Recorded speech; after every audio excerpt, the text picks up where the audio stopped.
टाकला रामारी बाबा. मला काही जास्त बोलण्याचं काम ठेवलं नाही. परंतु आता साबीरभाई प्रश्न असा आहे, मग काल वैजापूर या ठिकाणी सभा झाली आणि या सभेमध्ये 2.5 वर्ष ज्यांनी मुख्यमंत्री म्हणून काम केलं त्यांचा कुठेतरी समतोल बिघडला आणि म्हणून एखाद्या आमदाराच्या विरोध काहीतरी ओपणं हे मला वाटतं कोणत्याच मुख्यमंत्र्याला त्या ठिकाणी पटलं नाही. माझी जनता त्या ठिकाणी सहन करणार नाही. संतोष भाऊ, जनता सहन करणार नाही. कालचं खरं आम्हाला असं वाटलं होतं का वैजापूरला एका पक्षाचे प्रमुख म्हणून आपण आले आणि आपण एखाद्या उमेदवाराची घोषणा करशाल, भविष्यामध्ये या मतदारसंघामध्ये आम्ही काय काय करणार याची घोषणा करशाल. परंतु त्याच्याऐवजी मी काय केलं ही घोषणा त्यांनी त्या ठिकाणी केली. बाबासाहेब पाटील, मी ठरवलं होतं आयुष्यामध्ये का 2 घराच्या बाबतीमध्ये मी कधी शब्द सुद्धा भाषणामधून त्या ठिकाणी काढायचा नाही. त्यापैकी एक घर होतं शिवसेना प्रमुख माननीय बाळासाहेब ठाकरे यांचं घर.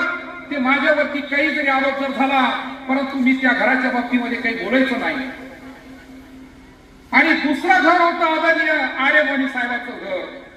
मी आजही प्रामुख्याने सांगतो का ज्यांचं वोट धरून या राजकारणामध्ये त्या ठिकाणी यावं ते आदरणीय वाणी साहेबांचे विचार त्या ठिकाणी आजही माझ्या हृदयामध्ये, आजही त्या ठिकाणी माझ्या मनामध्ये.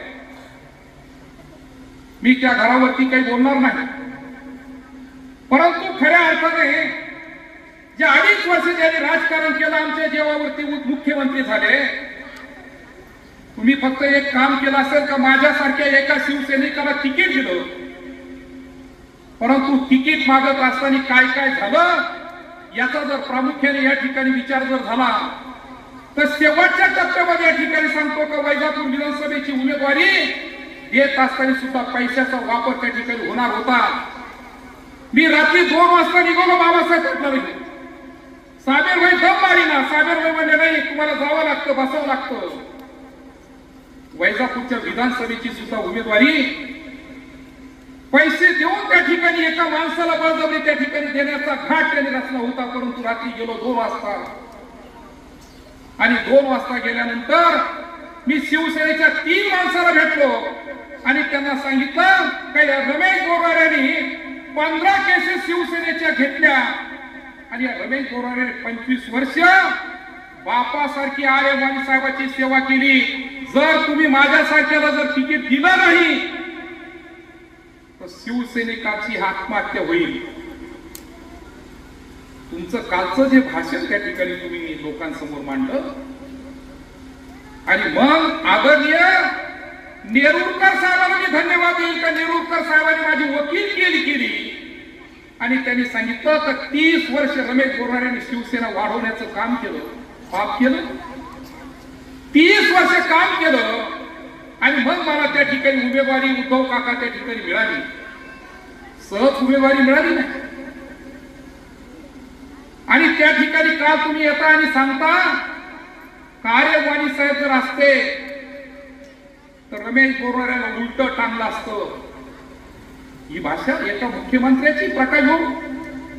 आणि मी जर असं बोललो तर माझे शिवसेना प्रमुख बाळासाहेब ठाकरे असते, तुम्ही जर काँग्रेसमध्ये जर घेण्याचा निर्णय घेतला असता तर बाळासाहेब ठाकरेंनी तुम्हाला उलट टांगलं असतं. बाळासाहेब ठाकरेंनी तुम्हाला उलट टांगलं असतं. बाळासाहेब ठाकरेंनी हे शिकवलं. बाळासाहेब ठाकरेंनी सांगितलं होतं काही करायचं परंतु काँग्रेसमध्ये युती करायची नाही. आजही बाळासाहेब पाटील मी रात्रीपासून झोपलो नाही. मला त्या शब्दाचा मनाला झटका बसला तर तुम्ही उलट टांगण्याची भाषा एका लोकप्रतिनिधीला करता. आणि बाळासाहेबांचं जर भाषण जर ऐकवलं तर आजही जशाच तशा मी क्लिपा काढून ठेवल्या. बाळासाहेबांनी जे जे भाषण केले काँग्रेसवर असतील, काँग्रेसच्या नेत्यावर असतील, काँग्रेसच्या अध्यक्षावर असतील, हे बाळासाहेबांचे भाषण जर तुम्ही जर आज जर ऐकले तर त्या ठिकाणी जर बाळासाहेब जर हयात असते तर त्या ठिकाणी तुम्हाला उलट टांगलं असतं. तुम्हाला उलट टांगलं असतं. वाणी साहेबाचं साबीरभाईंनी उल्लेख केला का आम्ही वडिलांच्या नंतर सेवा केली. मी साबीरभाई आम्ही जर वडिलांच्या नंतर सेवा केली असेल तर ती आदरणीय आर्य वाणी साहेबांची सेवा केली. आणि तुम्ही कोणासाठी आज करता? ज्यांनी वाणी साहेबाला एक वटा सोडला नाही 218 गावाचा, ज्या वाणी साहेबाला अक्षरशः आईचं वय 90 असताना तुम्ही वाणी साहेबांना आया बहिणीवर शिवे दिल्या, त्यांचं काम करता. शेवटी आम्हाला आम्हाला दुःख होतं एका गोष्टीचं. आणि म्हणून या ठिकाणी कालच्या सभेचं उत्तर देत असताना मी सांगेन की वाणी साहेब असते बाबासाहेब पाटील, तर वाणी साहेबांनी मला सांगितलं असतं रमेश शिंदे साहेबांसोबत जायचं आहे. वाणी साहेबाला काम प्यारं होतं, कारण वाणी साहेबाला काम प्यारं होतं.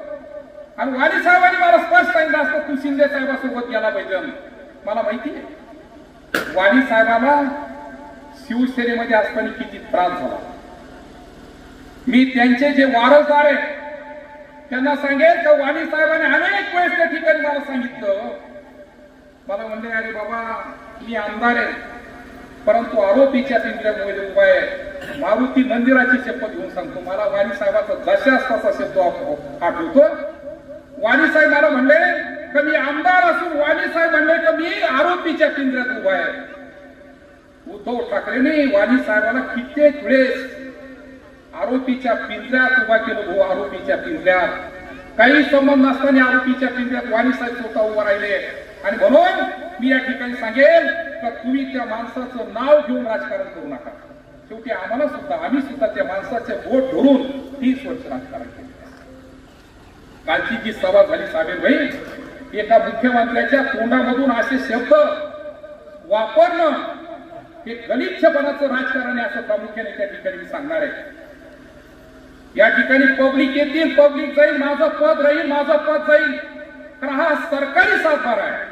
आणि त्या सरकारी सातबाऱ्यावरती तुमच्या आशीर्वादाने रमेश बोरनारेचं 5 वर्षासाठी इतर हक्कात नोंद झाली.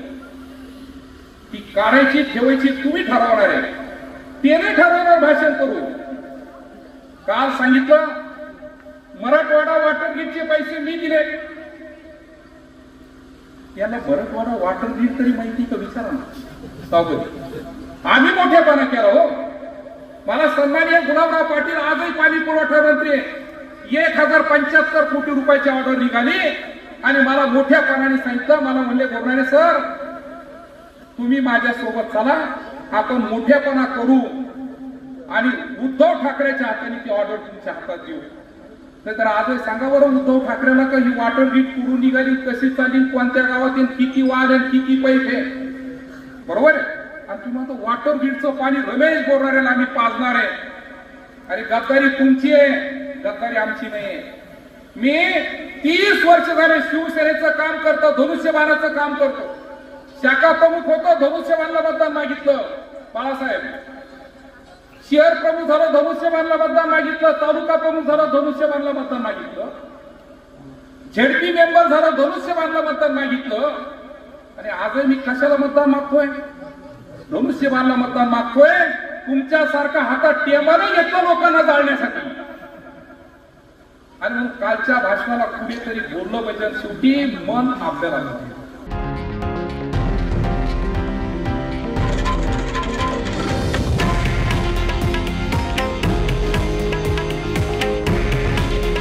हे आहे देशातील नंबर 1 न्यूज नेटवर्क आणि आपण पाहत आहात TV9 मराठी. काळजी तुमची, हित महाराष्ट्राचं.